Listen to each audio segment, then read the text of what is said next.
Hi guys, welcome to another episode on Talk Show with Omova. So we really be pressing at media press, shouting that.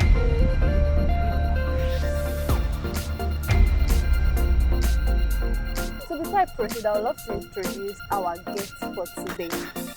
So we have Kida, Mr. Producer on this show. He's a music producer. We would love to meet him. So can you please introduce yourself? Alright, hi guys. This is David Kida, also known as Kida Mr. Producer. I'm pleased to be here today. Thank you for having me on your show. So can you tell us more about yourself? Okay. Can there be a specific detail you want me to share? Because I have so many details and I don't know where to start from. Can you just tell us who you are about? Okay. I'm a gospel artist, a producer, a content creator. I'm also a cinematographer, amongst other things. And what else can I say? I'm a lover of music. I'm passionate about music, and So what inspired you to pursue music? okay. I've always loved music right from when I was young. I was this regular music listener. My parents were also lovers of music, so while we were growing up, they were always playing, different kind of music, and we, the children, were just vibing to it. But then the passion came while I was in secondary school. I remember when I was in SS. We normally have this, what I call it, competition, music competition. So I decided to partake in one and lucky for me I won. And it continued like that, and I realized that, oh wow, this is even a nice thing to do. Fast forward to when I got to the university, I then fire, and that's been a wonderful ride since then.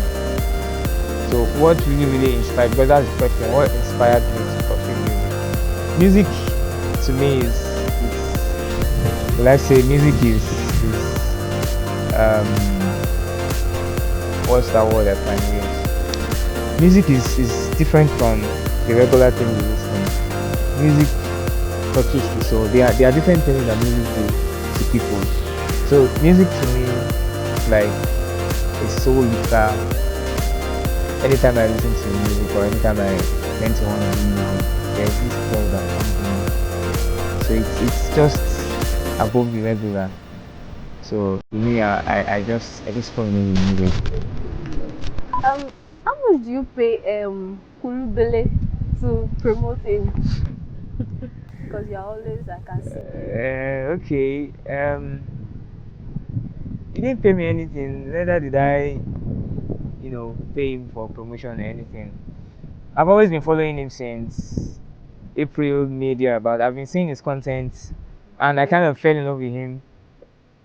But then I realized that he has talent, but people are not really seeing his talent. And so one day I just stumbled upon one of his posts, and I'm like, yes, this guy is talented, but there is this funny thing about him, the way he sings, the way he carries himself, the way he does his music, his style of singing, and his charisma and everything. So I decided to just post this video, and before I know what was happening, it got full attention, and from there other people started to notice him. Before I know it, his videos were all over the internet in the space of just 2-3 days. And ever since then, I've always been following up on his content. He goes out to events, I see his videos, and I'm like, wow, this is nice. I post his videos and I see that people always engage with him on his videos. His videos are there's always something to say about his video and about the way he sings. So he's very, he's a talented young man. but people are not really seeing the fact. People are looking for his mistake, but they are forgetting the fact that he's a very talented young man. And I can say it boldly that this guy sings amazingly well. Like it takes somebody that is to tell that yes, this guy is a very good and effective musician. So, Actually, when you started posting, that's your followers. yes, That's yes, true. yes, yes, yes. His videos were always bringing engagement, and I'm grateful for that. He is even aware of the fact that I post videos because we talk a lot. Anytime he sees I post videos, he's always like, this man, so, Who is your role model? role model, role model. Can I say? Not mentor, right? You know there is mentor, there is role model. Okay, I have so many role models. I have the likes of Michael Abdul. I have the likes of an English person. I have the likes of. There are so many. There are so many. And this is the reason being that I'm not really specific to one particular kind of role model because as a music producer, I have to listen to so many people so that I can diversify into different kinds of music. But if I'm to pick a favorite, I know that you might be surprised because my kind of music is different. But my favorite is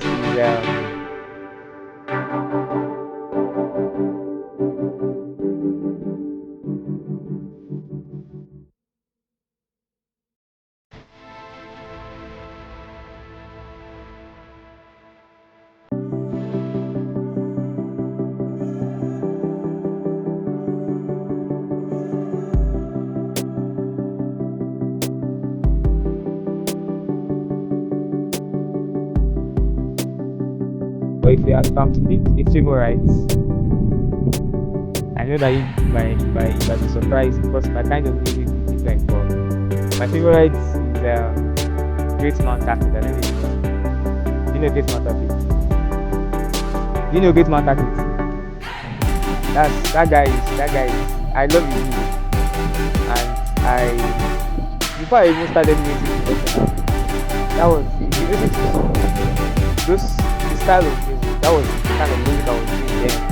This kind of rap afro kind of singing. That was my style. I was rapping. I was doing this rap afro kind of music. Secondary school before I got into school and then choir, and then I had to diversify into gospel contemporary music. So that's it. So how do you approach producing music that resonates with both spiritual and cellular audience? You mean secular audience? Okay. Come again with the question. How do you approach producing music that resonates with both spiritual and secular audience? Okay. My approach to producing music and how it resonates with the gospel and the secular audience. First of all, music production is a profession, and in as much as we are in the secular world, even the so-called gospel singers, they cannot deny the fact that they listen to secular songs. I'm not saying like they open their phone and play. I mean like maybe they are passing by or they listen to their radio or they come online. They tend to listen to these songs unconsciously.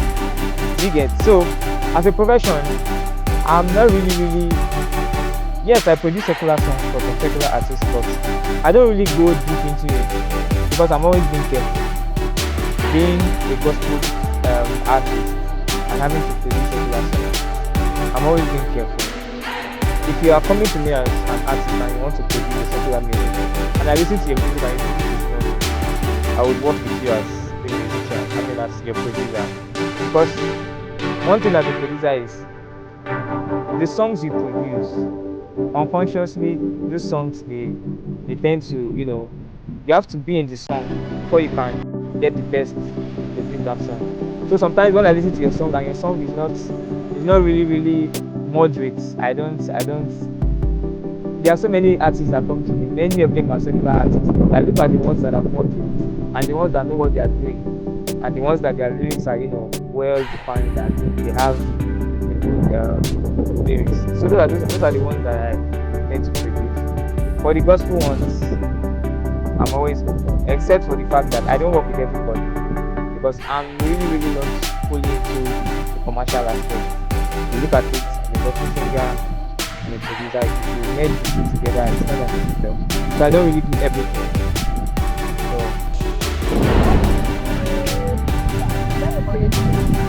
my biology name is Baby. Kida is Baby. I've always gotten that nickname from secondary school. Like I said, I was always this rapper. So they were looking for a name to call me, and I said, why not call me Kida? Kida stands for Kid. So Kida is not a biology, but a nickname that comes with stage name, and now we move out to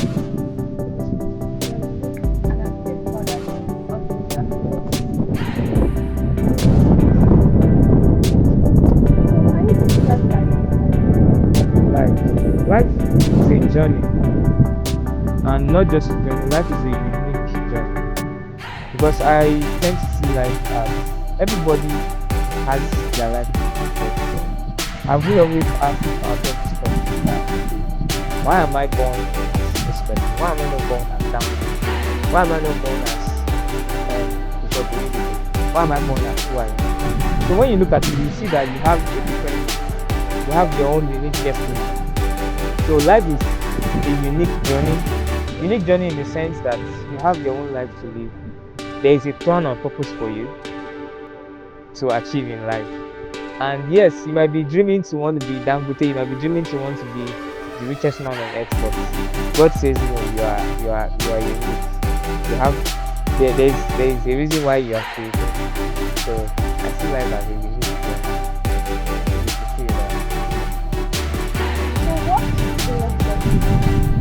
What's your philosophy as a music producer? Do you like to be transparent so that each artist has their own sound, or do you have a particular sound that's your signature in all the production? As an artist, yes, I like to be unique in that. Although there is one thing I realize, even in regular music production, if you are following the social media very well, you realize that most of the songs in this elements in those music, fine, they might be really created for some of them, we heard it somewhere before. So fine, there is no new thing under the earth, but it depends on how creative you are with the elements you do. So as a music producer, one thing I always tell my artists, apart from the fact that you're trying to be creative, make sure that your target audience, make sure that that thing that you want them to listen to, make sure they find it interesting. So everybody's not just listening to your song because you want to sing it, but you want them to be active. What is that one thing that if I listen to it, I'll be like, wow, wow, this is one thing I really want. Because if you look at it, there are millions of people creating music. There are billions of people out there singing songs. There are so many songs, even this same gospel song we are talking about, there are so many songs that they have the same progression. In fact, some of them have the same lineups of songs or lineup of their lyrics and the way they are being sung. But what differentiates them? What differentiates a Moses Bliss with Ebuka song? What differentiates Tope Alabi with Yinka Alashiyori?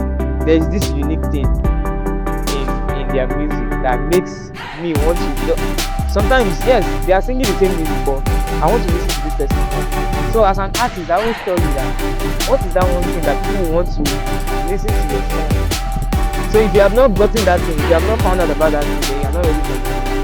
So I tell my artists and any other person like this is even also in the creative field, not just in the as a creative, you need to have that particular thing that will make people want to come back to your creativity, want to make people want to listen to your songs over and over again. So it's not just about being unique, it's about being specific and being particular about how to reach your target audience and how to win them to want to come back. What would you say is your strongest quality as a producer? My strongest quality as a music producer.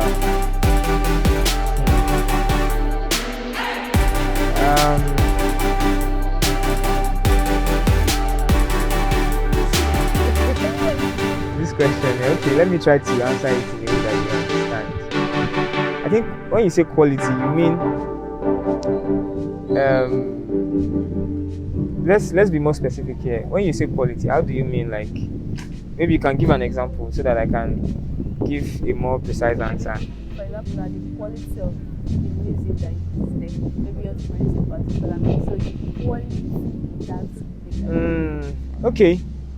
First of all, anybody going to do music or production, they definitely want a very quality and they want quality music, fine. But for me, I always like to stand out.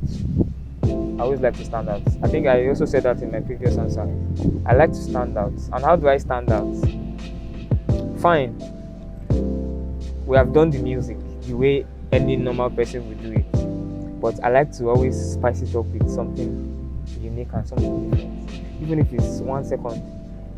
Let somebody hear this thing and be like, no. That guy really tried with that music. That guy really, really tried.